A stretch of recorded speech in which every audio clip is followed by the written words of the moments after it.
Visi, nuo pat ryto gaunu žinutes, ką daryti, labai blogai jaučiuosi ar dar kažką, kaip tas planetų paradas mus veikia. Bet pirmiausia, noriu paprašyti, kad paspaustumėt patiktukus, prenumeruotumėt mūsų kanalą ir, aišku, primenu dabar jau, kad tikrai konsultuoju ir asmeniškai, taip kad rašykite asmeninę žinutę. Taigi, tai tas planetų paradas, jūs nepergyvenkit. Kiekvienais metais jis kažkaip tai vyksta, tuo labiau mažasis paradas, tai yra reguliariai. Ir jeigu ne Trumpo inauguracija, jūs net nepastebėtumėte to. Bet kadangi iš tikrųjų labai simboliška, kad šitas planetų paradas vyksta būtent, reiškia, prasidėjo 18 dieną sausio ir baigsis 23. Ir ten taškai yra, reiškia. Tai New York'e bus šiandieną, rytoj, o tai biškutį sumelavau, reiškia 18 dieną prasideda ir paskui baigsis 23 dieną Atėnuose. Taigi eina per dangų, ta sankaupa ir jinai yra labai įdomi, nes tai yra Venera, Saturnas ir Neptūnas.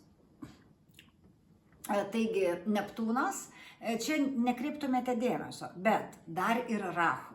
Rahu yra ta vadinama drakono galva arba šiaurinis mazgas. Tai įsivaizduojama tokia planeta. Ir ta galva drakono visada rodo, ką reikia nuveikti ir į ką reikia koncentruoti dėmesį. Ir kiekvienas žmogus turi tą Rahu ir Ketu, reiškia galva ir uodega. Tai uodega rodo, kas nenuveikta arba kas nuveikta, kas atgyventa. O ta galva jau rodo, ką reikia išmokti iš naujo. Ir kadangi Trumpas yra inauguruoja, vakar, reiškia, buvo inauguruotas ir jau prisaikdintas, tai mes matome, kad ta Rahu labai simboliškai rodo. Dabar Venera su Saturnu, kur jau jungtis yra įvykusi, tai rodo būtent, kad grįžta tos moralinės vertybės. Venera yra ne tik pinigai, bet ir meilė, ir seksas galų gale, ir sveikata. Tai vakar, nebent pati klausiausi Trumpo kalbos, tai sako, ir mediciną mes pakelsime, ir tą padarysime, ir tą. Tai čia iš tikrųjų, kaip ir aš buvau rašiusi prieš porą mėnesių apie tą įvykį, kad iš tikrųjų Trumpas tuos dalykus, ypatingai ką vakar paminėjo, tikrai išpildys. Ir mums čia nėra ko galvos sukti. Bet dabar aš noriu grįžti prie tos minties, dėl ko man ir kilo idėja įrašyti, reiškia, neplanuotą tą įrašėlį.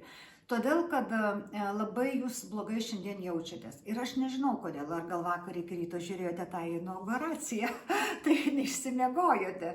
O šiaip tai iš tikrųjų, čia aš pašposiu, aišku, žmonės jaučia nuo 18 dienos iki 22 dienos, visada jūs turėsite kažkokią tai vieni stipriau, kiti mažiau.